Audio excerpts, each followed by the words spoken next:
বছর ঘুরতেই একই চিত্র যেন ফিরে এলো বাংলাদেশে। আবারও ছাত্র আন্দোলনে উত্তাল ওপার বাংলা, তাও আবার বঙ্গবন্ধু শেখ হাসিনা নিজের ভিটেতেই। ন্যাশনাল সিটিজেন পার্টির মিছিল ঘিরে ধুন্ধুমার পরিস্থিতি বাংলাদেশের গোপালগঞ্জে। কমপক্ষে 4 জনের মৃত্যু হয়েছে বলে খবর। গুলিবিদ্ধ অন্তত আরও 9 জন। পরিস্থিতি সামাল দিতে জারি করা হয়েছে কারফিউ। প্রথম আলোর প্রতিবেদন অনুযায়ী বঙ্গবন্ধুর বাড়ি গোপালগঞ্জে দুই পক্ষের সংঘর্ষে উত্তাল পরিস্থিতি তৈরি হয়।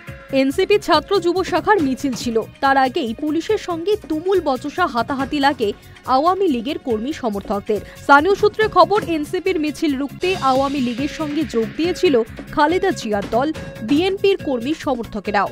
দুপক্ষের সংঘর্ষে দিনভর দফায় দফায় হামলা ভাঙচুর করা হয়, এমনকি গাড়িতে অগ্নিসংযোগ এবং ককটেল বোমা দিয়েও আক্রমণ করা হয়। এনসিপির অভিযোগ, আওয়ামী লীগ এবং নিষিদ্ধ ছাত্রলীগের কর্মী সমর্থকেরা হামলা চালিয়েছে।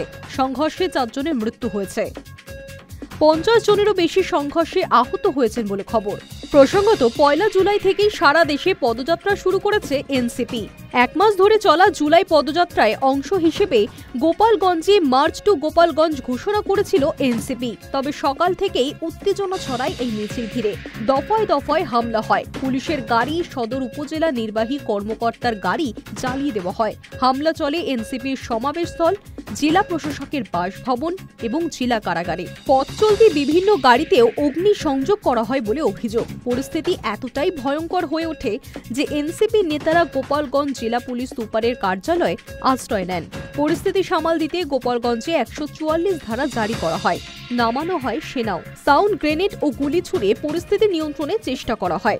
শেষ পর্যন্ত বিকেল 5টার দিকে সেনাবাহিনী, পুলিশ, র্যাব এবং বিজিবির নিরাপত্তায় গোপালগঞ্জ থেকে বেরোতে পারেন এনসিপি নেতারা। খুলনায় রাত 9:30টায় এনসিপির আহ্বায়ক নাহিদ ইসলাম সংবাদ সম্মেলন করেন। তিনি জানান, গণ অভ্যুত্থানে নেতৃত্বদানকারীদের হত্যার উদ্দেশ্যে গোপালগঞ্জে নিষিদ্ধ ছাত্রলীগ, আওয়ামী লীগ এবং তার সন্ত্রাসীরা জঙ্গি কায়দায় হামলা করেছে।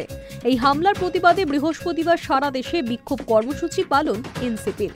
এনসিপির নেতারা অভিযোগ করেছেন, আওয়ামী লীগের নেতা কর্মীরা জোর করে বিভিন্ন মসজিদে ঢুকে মাইকিং করে হামলার উস্কানি দেন। পুলিশ প্রশাসনের ভূমিকা নিয়েও প্রশ্ন তুলেছেন তারা। High news network.